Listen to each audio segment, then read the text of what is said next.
Cada persona es una nueva puerta de entrada a un mundo diferente y hoy abrimos la puerta a una experta en diversidad y liderazgo sostenible. Socia en Talengo, lidera la estrategia de sostenibilidad, inclusión y diversidad, especialmente en tres dimensiones: género, generacional y cultural, con el propósito de crear organizaciones más humanas y éticas. Además, es responsable de la Comisión de Mentoría y Diversidad en Women Action Sustainability, miembro del Patronato de Alianza por la Solidaridad y autora de 2 libros, Héroes de la Diversidad y Líderes Sostenibles. Hoy, en Nadie es Normal, Marta García Valenzuela.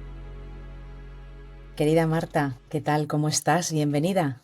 Muchísimas gracias. La verdad es que un lujazo estar contigo hoy. Pues para mí sí que es un lujo porque iniciamos aquí esta andadura de Nadie es normal y quería empezar con una frase que a mí me llama mucho la atención y que sé que también te va a gustar, que es de Andy Warhol y que dice que tiene un especial respeto por las personas rebeldes, por todas aquellas a las que llaman ovejas negras. Y desde aquí, más allá de lo que vamos a hablar, de todo lo que vamos a compartir, cuéntanos quién es Marta García Valenzuela. Pues me encanta la frase, Asun, porque además yo siempre digo que las ovejas negras son las que van a cambiar el mundo. ¿Y por qué? Porque me defino como portavoz de las ovejas negras, ¿no? O sea, al final toda mi práctica y mi trabajo para que la inclusión y la diversidad y la sostenibilidad sean realidades en las culturas organizativas está hecho desde el profundo respeto a la diferencia. Entonces yo me defino, como te decía, como portavoz de Ovejas Negras, me defino como madre y del mismo Bilbao y scout y malabarista vital, ¿no? Aunque luego en mi rol profesional sabes que lidero pues, la práctica de inclusión y liderazgo sostenible en Talengo, pero yo creo que todos somos mucho más que nuestra etiqueta profesional, ¿no? Y por eso quería hablar de más cosas. Efectivamente, somos más que nuestros títulos y nuestros cargos. Claramente, bueno, quienes lo vean por YouTube, la portada del libro del que vamos a hablar es de la diversidad, ahí tiene sus ovejas negras, pero antes de nada vamos a empezar a aclarar conceptos para que las cosas más complejas las podamos entender de una manera simple. Así que vamos a empezar a descifrar las siglas D&I o DNB, DAPE, empezando por la primera, por la D. ¿Qué es la diversidad? ¿Qué factores conforman la diversidad? Pues yo te diría, o sea, la definición que a mí me gusta, que no es especialmente técnica y que casi es construida por mi experiencia, para mí la diversidad son todas aquellas identidades que nos hacen personas únicas y singulares, ¿no? Además son identidades que están interrelacionadas y eso es muy importante porque al final nuestra experiencia en el mundo es diferente en función de esa combinación de variables o de identidades, ¿no? No es lo mismo ser una mujer de una determinada edad con responsabilidades familiares y un nivel socioeconómico determinado en Europa que ser una mujer de esa misma edad sin responsabilidades familiares en África, por ejemplo, ¿no? De otra raza. Entonces, al final, esa combinación de variables nos acercan o nos alejan un poco del modelo de éxito imperante y condicionan mucho nuestro sentido de inclusión, que es algo de lo que hablaremos un poco más adelante. Sí, de hecho, antes de llegar a la parte de inclusión, vamos con la E de equidad y diferenciarla de lo que a veces confundimos, que es la igualdad. No son lo mismo. No, son aspectos muy importantes, ¿no? En esta gestión estratégica que enriquece tanto el mundo y genera inteligencia colectiva y transformación, pero no es exactamente lo mismo. Igualdad es garantizar que todas las personas tengamos los mismos derechos y las mismas oportunidades, ¿no? Dentro de los entornos en los que vivimos. Al final que tengamos una escalera que sea igual para todos, ¿no? Con los mismos peldaños. Y la equidad, en cambio, es la estrategia consciente que tenemos que poner en juego para que se dé esta igualdad. O sea, lo que tenemos que hacer es nivelar el terreno de juego para que esas oportunidades respondan a el punto de partida de cada colectivo. No podemos, precisamente porque yo creo tanto en la meritocracia y creo tanto en el talento, tenemos que ser conscientes que no todas las personas compiten en las mismas condiciones y a través de la equidad conseguimos que esa meritocracia dentro de las organizaciones sea mucho más justa, ¿no? Que es importante. Salvar ese gap, ¿no? Como poner un Total. escaloncito para ayudar. Y ahora sí, la inclusión. ¿Qué implica la inclusión? Pues para mí es la respuesta a la gestión estratégica de la diversidad, ¿no? Yo decía que soy de Bilbao y parafraseando también un poco a Malcolm Forbes, por un lado diría que la inclusión es el derecho a sentir, actuar y pensar independientemente todos juntos, o explicado por una Bilbao sería que la diversidad es contar cabezas y la inclusión que las cabezas cuenten, ¿no?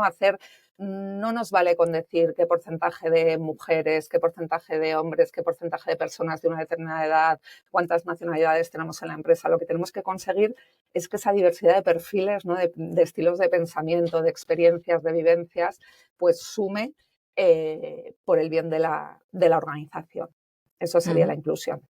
Y a estas siglas le añadimos una B de belonging, que traducido en español sería sentido de pertenencia, que es un poco lo que necesitamos todos los seres humanos, ¿no? Desde ser únicos, diferentes y excepcionales, pero pertenecer a algo. Eso, Totalmente. Sí, es que es fundamental porque al final son necesidades humanas básicas que compartimos todas las personas, ¿no? Y a veces nos enrocamos mucho en términos más complejos o mayores diferencias, pero al final todas las personas queremos sernos vistas, respetadas en nuestra singularidad y que nos quieran, ¿no? Pertenecer a algo más grande. Entonces, a veces en las organizaciones no se da la suficiente seguridad psicológica para que las personas se sientan pertenecientes a la organización, ¿no? Se explica muy bien con lo que se llama cultura del huésped, por ejemplo, cuando hablamos de diversidad de género, que lo que nos explica es que las mujeres a veces nos sentimos invitadas y no dueñas de las organizaciones y por eso a veces no nos mostramos con toda la valentía y autenticidad que tenemos, porque parece que estamos en un sitio al que se nos ha invitado a estar pero que no nos pertenece, ¿no? Cuando tú eres dueño de tu casa, la decoras como quieres, estableces los horarios, ¿no? Las normas. Si vas de invitado, normalmente no cuestionas lo que hay, sino que lo asumes, ¿no? Ese sería el sentido de pertenencia, poder estar lo suficientemente incluido o incluida como para permitirte cambiar las cosas, ¿no? Y mostrar una voz diferente que pueda desafiar al status quo. qué buena metáfora esa del huésped, se visibiliza y visualiza muy bien. Y ahora sí ya vamos Totalmente. a Héroes de la Diversidad, que es un libro que dedicas a esas personas que en algún momento de su vida han sentido algún tipo de discriminación por ser diferentes, pero es un libro que está también muy enfocado a las empresas, que es uno de los lugares donde pasamos la mayor parte de nuestra vida. Así que, ¿cómo crees que deberían gestionar o están gestionando la diversidad en las empresas? Pues yo creo que estamos en un camino, en un viaje, y yo ya sabes que llevo pues alrededor de 13 años trabajando en estos temas y he visto una evolución absoluta, ¿no? De cuando empezaba yo a hablar en las organizaciones de diversidad e inclusión y me miraban como si estuviera hablando pues de algo súper extraño, ahora que el debate está muy encima de la mesa, pues ha habido un camino muy recorrido. Sí te diría que creo que hemos hablado mucho, pero no ha ido en la misma proporción la velocidad del cambio, ¿no? O sea, todavía seguimos teniendo, si hablamos de diversidad de género, solamente un 17% de mujeres en espacios de comités de dirección, pero en cambio parece que la brecha ya está resuelta, ¿no? Cuando las mujeres solamente somos una minoría en esos espacios, somos más del 50% del talento mundial, ¿no? Entonces, al final hay muchos argumentos que hacen que la diversidad sea un gran caso de negocio, ¿no? O sea, tenemos el imperativo moral, es un tema de derechos humanos, de igualdad de oportunidades, de que todas las personas pues, puedan estar en entornos organizativos que sean responsables con las brechas sociales y con los problemas que ocupan al mundo. Tenemos un imperativo legal, hay un cumplimiento normativo que también está impulsando que cada vez las empresas sean más sensibles a este tema, ¿no? Por riesgo reputacional, por temas pues, muy relativos al compliance. Hay un motivo económico. Muchos estudios demuestran que cuando la diversidad está bien gestionada a través de la inclusión, los resultados de las organizaciones mejoran porque se llegan a nuevos mercados, se entiende mejor a los clientes, se generan soluciones mejores y sobre todo el último imperativo que creo que es fundamental en este mundo tan complejo en el que estamos, que es el imperativo de innovación, ¿no? Las mentes diferentes abordan los problemas desde miradas diferentes y esto enriquece mucho la aportación de soluciones. Antes la complejidad se podía manejar mejor, ahora la complejidad es inmanejable, con lo cual necesitamos a muchas más personas reflexionando y pensando juntas para llegar a soluciones mejores. Ujú. Tienes razón que ese avance se ha notado y que ya no suena raro hablar de estos temas, pero hay como un gap entre la percepción y las cifras. Las cifras no están totalmente alineadas con la percepción que tenemos de que esto ya está sobre la mesa, especialmente si estás más involucrado y con el foco más puesto ahí. Pero realmente se han identificado, o supongo que tú con tu larga experiencia has identificado cuáles son las principales barreras para que esa diversidad sea inclusiva dentro de las empresas. Claro, yo te diría que la primera barrera es cultural. Al final la diversidad trasciende mucho el ámbito organizativo y tiene mucho que ver con un poco con los estereotipos que existen en la sociedad, ¿no? Sobre determinados roles y colectivos. Entonces es muy importante también trabajar el metasesgo. Al final en las empresas se considera que como no hay un interés real por discriminar a nadie, pues no existe esa dificultad para ningún colectivo, ¿no? O sea, yo escucho mucho en las empresas, no, aquí llega arriba quien quiere, quien se lo propone, quien se esfuerza. Y luego, en cambio, cuando haces esas preguntas a distintos colectivos, no se tiene la misma percepción, ¿no? Se perciben barreras y lo que nos falta muchas veces es esa empatía, ese entender que muchas veces somos seres humanos subjetivos, que tomamos decisiones basándonos en criterios que tienen que ver con la afinidad, ¿no? Más que con otras cuestiones, y que eso al final ralentiza mucho el avance de determinados colectivos, porque también a veces a lo mejor elegimos a las personas en función de su capacidad técnica, de la confianza que tenemos en ellas y no nos damos cuenta que precisamente a lo mejor un perfil diverso es el que va a enriquecer un equipo en el que todos los perfiles se parecen demasiado, ¿no? Pero eso supone asumir un riesgo y a las empresas les gusta trabajar sobre certezas, ¿no? Y se atreven menos. Pero yo lo que tengo comprobado después de todos estos años es que hay muy poquitas personas que hagan las cosas desde la maldad, que discriminen conscientemente o que no quieran lo mejor para sus equipos, pero hay que hacer una gran labor de autoconocimiento y entender cuáles son esos perfiles que nos cuesta más gestionar y por qué les estamos dando menos oportunidades, ¿no? Entonces, las barreras para mí serían mentales porque yo creo que la igualdad formal en España está bastante conseguida y de hecho somos un gran país a nivel de legislación, a nivel de procesos para garantizar la igualdad, pero luego la igualdad real es lo que nos está costando un poco más. Bajarla al terreno del día a día es un poco más complicado, pero si tuviéramos Totalmente. que dar esos conceptos claves, ¿no? Para crear entornos inclusivos en el trabajo, ¿por dónde empezaríamos? Aparte de la mentalidad, ¿no? ¿Qué necesitamos? Pues yo te diría que para que una estrategia de inclusión sea exitosa tenemos que hacer acciones en 5 pilares. Es importante sensibilizar a la organización en qué significa diversidad e inclusión, por qué es importante para esa organización en concreto y cómo sería la narrativa, un poco que explicase ese storytelling que haga que el esfuerzo que luego va a suponer a la organización apostar por estos temas merezca la pena, ¿no? Hay que clarificar muy bien los términos y trabajar mucho con ese caso de negocio. Al final las empresas tienen un plan de negocio soportado por una estrategia de personas y la estrategia de inclusión y diversidad tiene que estar embebida en esas dos estrategias, ¿no? Tiene que tener un lugar en la agenda. Yo siempre digo que la diferencia en que algo te preocupe o te ocupe es que tengas presupuesto asignado una persona con influencia que sea responsable y un lugar en la agenda, ¿no? Y eso es lo que tenemos que conseguir.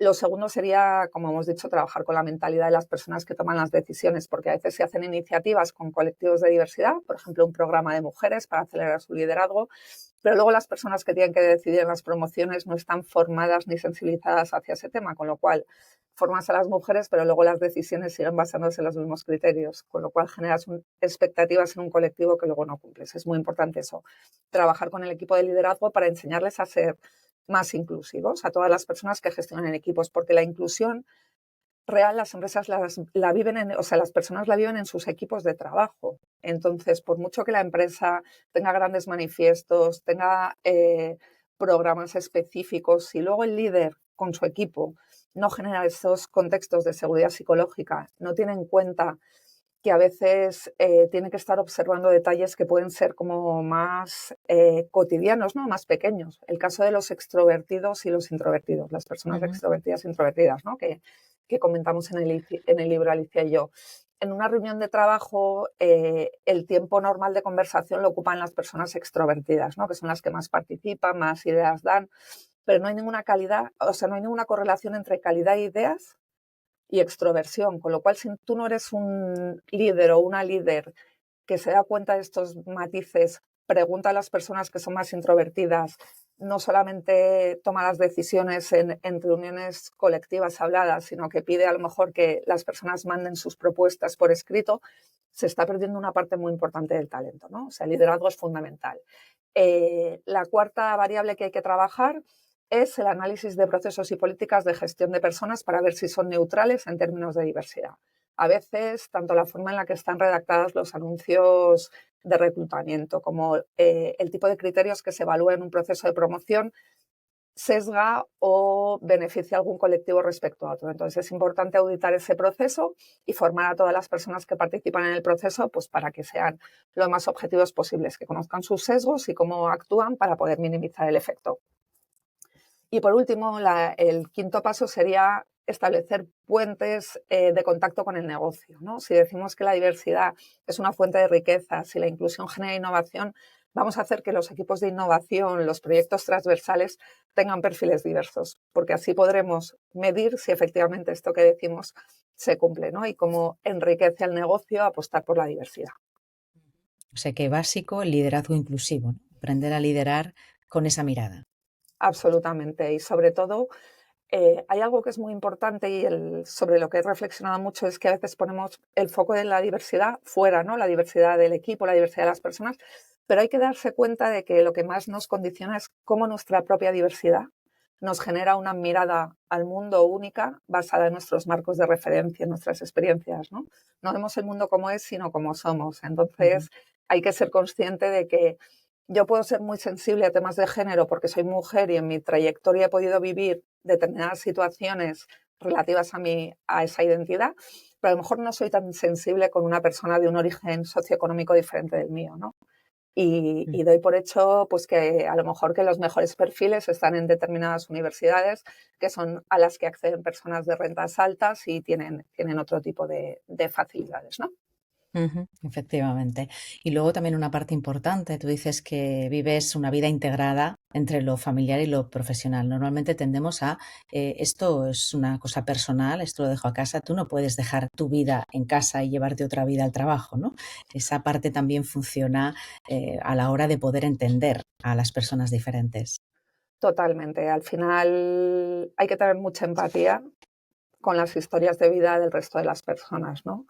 Y al final yo vivo una única vida. Yo siempre digo que soy malabarista vital, en el sentido de que Ujú, intento pues, que todas las bolas estén en el aire, aunque a veces se me caen y tampoco pasa nada, ¿no? Que también yo sí. quiero huir del mito del liderazgo perfecto que llega a todo y más en el caso de las mujeres, ¿no? Que nos exigimos mucho. Pero sí que es muy importante que las empresas gestionen el talento y sus circunstancias, ¿no? O sea, cuanta más flexibilidad, más equilibrio y tiene sobre todo hacia perfiles que tienen más dificultades, más talento ponen a favor de la empresa porque menos preocupaciones tienen porque no hay problema con que tengan la flexibilidad para ir a un tema personal, al médico, al cole. Y estoy hablando de hombres y mujeres, ¿no? Cuanto Ujú. más confianza das a las personas, más responsabilidad devuelven. Y yo lo digo porque lo he vivido en primera persona. Yo antes de estar en Talengo trabajaba en otra empresa. Cuando Talengo me llamó, yo estaba en reducción de jornada porque tuve un hijo además con muy prematuro, con problemas añadidos. Entonces, cuando me llamaron, yo dije directamente que no, que muchas gracias, pero que estaba en una situación personal concreta y que les daría otras referencias, pero que entendía que no era el momento. Y en Talengo me dijeron, vente en el horario que quieras. O sea, y Mm. cuando una empresa confía en tu talento y hace que tus circunstancias estén ordenadas, la diversidad aflora mucho más y eres capaz de ser un imán para el talento diverso, ¿no? Que ahora mismo hay una guerra muy grande por el talento y las empresas que apuesten por esto van a ser mucho más competitivas y mucho más atractivas.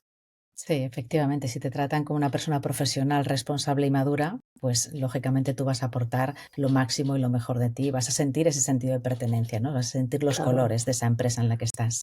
Totalmente, pero siendo muy exigente, ¿eh? O sea, yo sí que Ujú, creo que todo esto siempre se tiene que dar asociado a un alto desempeño, o sea, un buen desempeño, porque también conozco muchos casos de empresas que dan flexibilidad y las personas no devuelven esa responsabilidad, sino que entonces, para mí no valen las medidas de café para todos, o sea, lo que vale es ujú. entender muy bien qué necesita cada persona y al final tenemos las personas que lideramos tenemos que ser gestores de expectativas. Igual que para mí no vale un modelo de solamente presencia o solamente flexibilidad total y no pasar por la oficina, sino que en función del negocio, de las áreas, de las personas, yo conozco personas en mi organización que les encanta venir a la oficina porque es su espacio social y no les gusta trabajar desde casa, y otras personas que a veces tienen que estar súper concentradas y quieren optimizar tiempos y trabajan mejor desde casa, ¿no? Ujú. Hay que, Esa hay es que apelar a la singularidad, exactamente, la atención a la diversidad. Cada uno totalmente. sentimos, pensamos y necesitamos cosas distintas para ser o para dar el 100% de lo que somos. Y hablamos de liderazgo inclusivo, pero también de liderazgo sostenible, entendiendo la sostenibilidad como con un triple o cuádruple impacto. En tu último libro, que recientemente ha salido, ahí ya sí hablas de líderes sostenibles. Un sistema no se sostiene si todas sus partes pues, no están de manera equilibrada, ¿no? Y hay una parte, está dividido en dos partes, una visión global del contexto complejísimo en el que estamos y luego 17 entrevistas a mujeres líderes en diferentes sectores. Si empezamos por ese el contexto, ¿en qué punto estamos? ¿Cómo haríamos un análisis sencillo de nuestro punto de partida? Pues efectivamente, para mí la sostenibilidad tiene dos elementos fundamentales que son huella y que es el equilibrio que tú decías, ¿no? Al final, para todos los sistemas se regulan para encontrar el equilibrio y estamos en un momento de la historia bastante desequilibrado, ¿no? A veces muy mediatizado por la urgencia climática, que evidentemente es el reto más a corto plazo, estamos dándonos cuenta de que estamos llegando a los límites, ¿no? Del sistema, del planeta y de la forma en la que tenemos de relacionarnos, del sistema financiero, ¿no? Hemos vivido una pandemia, límites biológicos, o sea, estamos muy cerca de tocar los límites por primera vez en la historia. Pero también necesitamos un liderazgo muy basado en la responsabilidad y en el propósito, ¿no? Al final, como decía antes, los problemas son tan complejos que necesitan de muchos tipos diferentes de organizaciones para resolverlo. Entonces ya no competimos, sino que tenemos que colaborar. Y hay iniciativas de sostenibilidad maravillosas entre empresas que entenderíamos que son competencias, pero se dan cuenta que tienen que unir fuerzas para resolver los retos de su industria, ¿no? Entonces, al final, para mí la sostenibilidad es la única respuesta que tenemos para tener un futuro viable, ¿no? Y que no deje a nadie detrás. Y tiene este liderazgo, está basado en 5 pilares. El autoliderazgo, ¿no? El entendernos, gestionarnos, para ser también más conscientes de nuestro propósito, de cómo somos como líderes, como consumidores, como ciudadanos. Y si esa sostenibilidad o esa responsabilidad que pedimos a organismos, instituciones y empresas lo estamos ejerciendo en nuestro día a día, porque cada vez hay una visión más sistémica de todo lo que está pasando, ¿no? Y tenemos que respetar la individualidad, pero desde la colaboración, ¿no? Porque a veces si solamente nos centramos, pues las empresas que hacen diseño centrado en el cliente o en el usuario, eso está fenomenal, pero si el hecho de trabajar para el usuario nos hace dañar algunas de las otras partes del sistema, pues ya no estamos haciéndolo bien, ¿no? Tenemos que tener una visión mucho más amplia. Luego el bienestar, esa sostenibilidad vital, ese equilibrio vital que también estamos perdiendo, ¿no? Y tan importante en las organizaciones, esa cultura de bienestar para los equipos. También la apertura al cambio, la innovación, pero siempre responsable y desde un sentido, ¿no? Con un impacto, con una huella real que resuelva la inclusión para trabajar en colaboración, para generar esa inteligencia colectiva y ese negocio responsable, ¿no? Ese liderazgo que se preocupa y es activista constructivo de los temas realmente importantes hoy en día. Ese sería un poco el modelo, ¿no? Y que da respuesta a esa situación en la que o tomamos las riendas de las soluciones o tenemos un futuro complicado. Y además con una disrupción tecnológica brutal que requiere mucho humanismo, ¿no? Pero además no hay que elegir, ¿no? Ni toda la inteligencia artificial, la tecnología y la digitalización resuelven los problemas, ni son totalmente malas, sino dependen mucho, ¿no? Tienen que ser asistentes y herramientas que nos ayuden a resolver esos retos, ¿no? Todos juntos. Y desde luego volver a poner en valor las características que nos hacen humanos, ¿no? La curiosidad, la empatía, el pensamiento crítico y ese aprendizaje constante hacia soluciones cada vez mejores. Para mí eso sería un poco el momento de la sostenibilidad, la mirada a largo plazo sin perder de vista el corto plazo y unir la creación de valor económico, social y el cuidado ambiental, porque no se pueden hacer negocios en un planeta enfermo ni con una sociedad tan desigual. El People, Profit and Planet, ¿no? Que todo Totalmente. ese círculo, se cierre. Y hay también cierto debate en los últimos meses, sobre todo, sobre temas de gestión, los criterios ESG, otras siglas fantásticas que podemos explicar, los ESG. Em, ¿Por qué se está produciendo ahora este debate? ¿Es porque no funciona, porque no interesa, porque es complicado? ¿Cómo lo ves? Pues yo creo que volvemos al reto de la complejidad, ¿no? También Ujú. además se había puesto la etiqueta de sostenible a todo, un poco para blanquearlo, ¿no? Parece que pone sostenible detrás de cualquier palabra y ya como que se le da un marchamo de éxito y efectivamente los criterios ESG, ¿no? De medio ambiente, sociedad y gobernanza han estado como súper presentes en el debate diario, pero realmente se ha visto que la forma o el vehículo de conseguir un modelo homogéneo por el que se pueda valorar y tener en cuenta a las organizaciones, pues es un poco más difícil de lo esperado. Pero yo creo que estamos en un momento de transición, ¿no? Porque transformación a veces es una palabra demasiado grande, sino que estamos transicionando en los modelos Ujú. y sigo pensando que la sostenibilidad volverá a estar en el nivel estratégico que merece porque es la única forma que tenemos de ser viables. Igual evolucionaremos a otro término, ¿no? Ahora se está hablando mucho de capitalismo responsable, porque parece que la sostenibilidad ha generado mucha contradicción, ¿no? En las empresas, en los grandes grupos inversores que, claro, que hablaban de sostenibilidad, pero luego tenían inversiones en empresas que no eran tan sostenibles como debieran y eso provocaba algunos conflictos internos. Pero estoy segura que si encontramos una vía constructiva y centrada para trabajar sobre el tema, el mundo evolucionará más rápido, ¿no? Tenemos una hoja de ruta con los ODS, tenemos claro el horizonte, tenemos claro que nos estamos quedando sin tiempo y yo confío mucho en el talento de los seres humanos para llegar a acuerdos. En no tener, yo creo que la palabra sostenibilidad al final ha perdido parte de su valor, ¿no? De tanto usarla, ¿no? Es como se nos rompió el humor de tanto usarlo. Lo hemos usado tanto que ya ha Totalmente, la perdido estamos significado. gastando. Sí, hay que Ujú. redefinirlo, ¿no? Hay que Y ahí hay redefinir. un territorio muy bonito en comunicación, ¿no? Y también lo que Ujú. tú estás haciendo con este podcast y las personas que están comprometidas por difundir de una manera objetiva y real estos términos, pues yo creo que ayudan mucho. Y esto va a ayudar Mm. mucho si está también en los entornos económicos, ¿no? Porque la primera sostenibilidad es la financiera y creo que todas las personas que trabajamos en sostenibilidad no estamos criticando la generación de riqueza económica porque es súper importante para el avance del mundo. Sí, simplemente pensamos que las empresas no tienen que ser las mejores del mundo, sino las mejores para el mundo, ¿no? Y eso tiene que ver con Ujú. revisitar determinadas formas de hacer las cosas, ser más transparentes, estar más cerca de nuestra cadena de valor, de todas las personas implicadas, ¿no? Y hacer las cosas desde un sentido y un propósito de verdad. Ujú.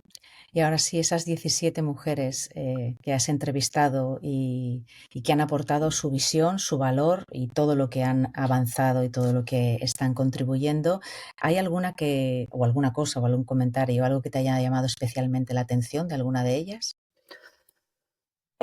Pues o sea, no me podría quedar con ninguna porque desde luego son personas líderes a las que admiro profundamente y tengo la suerte de conocer, ¿no?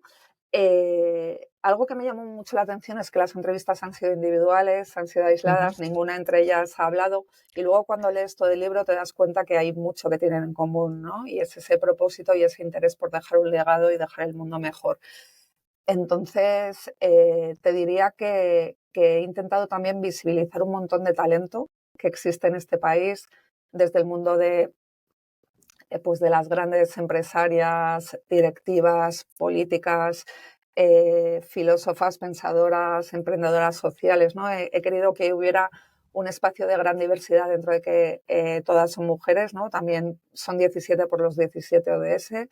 Quería reflejar que son todas las que están, pero no están todas las que son, ¿no? Y ahí sí que creía importante pues abrir la puerta al gran público de perfiles tan extraordinarios como el de Adriana Domínguez, la presidenta de Adolfo Domínguez, que es una líder humanista formada desde todo tipo de disciplinas y que ha dado una vuelta a su organización para realmente mandar un mensaje de que hay que consumir menos, cuando al final su objeto de negocio es vender ropa, ¿no? O sea, y para eso ha revisitado toda la estrategia de su compañía.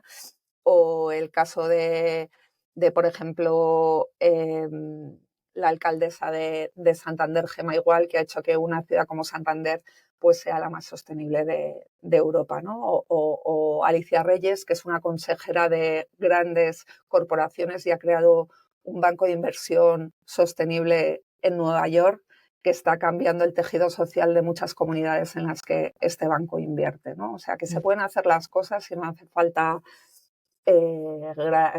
tener una visibilidad pública enorme, sino que hay mucha gente en distintos lugares haciendo cosas para cambiar el mundo. Ujú. Muchas personas haciendo pequeñas cosas en diferentes lugares del mundo pueden cambiar algo mucho más grande. Y sí, realmente es muy inspirador escucharlas, porque parte de la educación que hablábamos, también la información, el que se sepa y se vea, porque si no lo has visto, no sabes que esto está ocurriendo, pues lógicamente es muy difícil que lo entiendas o que te adhieras a una determinada temática en este sentido o en un propósito. Y además eres responsable de mentoring y diversidad de una asociación también de mujeres que se llama Women Action Sustainability. Y ahí cuéntanos qué papel o qué rol, cómo funcionáis. Pues yo he pasado a lo largo de mi vida por distintas asociaciones, ¿no? Porque creo que juntos podemos llegar más lejos, ¿no? Si quieres llegar lejos, camina acompañado.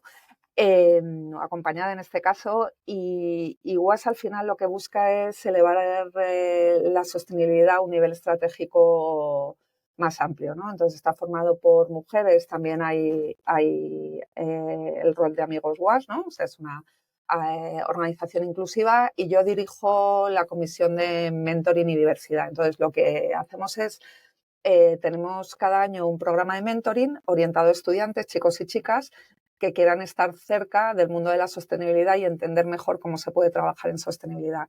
Entonces, las socias WAS son mentoras de este programa y lo que hacen es pues, trabajar con estudiantes para acompañarles durante unos meses en ese desarrollo, ¿no? Hacer de puente entre la parte académica y la parte profesional y que también conozcan otros modelos, ¿no? Porque en sostenibilidad hay mucho talento, hay muchas mujeres ocupando roles de sostenibilidad, pero a veces se les ve menos, ¿no? Por esa tendencia que tenemos las mujeres a estar más invisibles, más centradas en el trabajo y menos en esa parte más pública, ¿no? Entonces, UAS tiene un consejo asesor súper potente pues para generar este debate, ¿no? A nivel social, empresarial, organizativo y hacer que la sostenibilidad se entienda mejor. Se elaboran informes súper técnicos, muy fuertes, se visibilizan referentes a través de unos premios. O sea, es una asociación donde nos remangamos mucho para que las cosas pasen. Muy potente. Y eres una firme defensora de que la mayor riqueza está en la diferencia. Y ya para terminar, a mí me gustaría hacer la pregunta que le hago a todo el mundo. ¿Cuál crees que es tu superpoder? Pues es una pregunta Por difícil eso lo dejo porque para no el creo. final. Sí, porque además, o sea, como te decía antes, lucho un poco contra el mito de Superwoman, ¿no? O sea, Ujú. pero creo que si algo me define o la gente identifica en mí es la conexión humana, ¿no? Me encanta crear conexiones humanas, trabajar porque las personas estén conectadas y sacar valor de toda la riqueza, ¿no? O sea, al final, eso que se llama networking para mí es conexión humana, ¿no? Y que además siempre sea sin esperar nada a cambio. Y eso nos ha hecho conocernos, Asun, y eso Exactamente, doy fe. para mí es riqueza. Y para la mía igualmente, Marta. Esa parte de conectar y también la generosidad, quiero destacar, ¿no? De dar sin esperar nada a cambio, que es algo muy, muy valioso y muy poderoso. Así que te lo agradezco muchísimo, Marta, que seas una de las principales invitadas de este nuevo podcast, y espero que sigamos compartiendo y sigamos avanzando en este camino y en este propósito que tanto nos gusta y nos mueve. Totalmente, te deseo todo el éxito porque lo mereces y además estás dejando huella y aquí me tienes para lo que necesites. Ha sido un Muchísimas placer. gracias. Igualmente. Un abrazo. Un abrazo. Escuchar a Marta ayuda a entender la complejidad de estos retos de una forma más sencilla y cercana. El gran reto al que nos enfrentamos es que esa igualdad de oportunidades sea real y efectiva en nuestro día a día, como personas que no pueden diseccionar la vida personal de la laboral. Somos un todo. Todo está conectado, todo suma, todos y todas sumamos. Cuando avanzamos las mujeres, no retroceden los hombres, avanza la sociedad. Es una de las frases que nos regala Marta García Valenzuela sobre el liderazgo diverso, inclusivo y sostenible. La llave para pasar de un mundo en cambio a un cambio de mundo.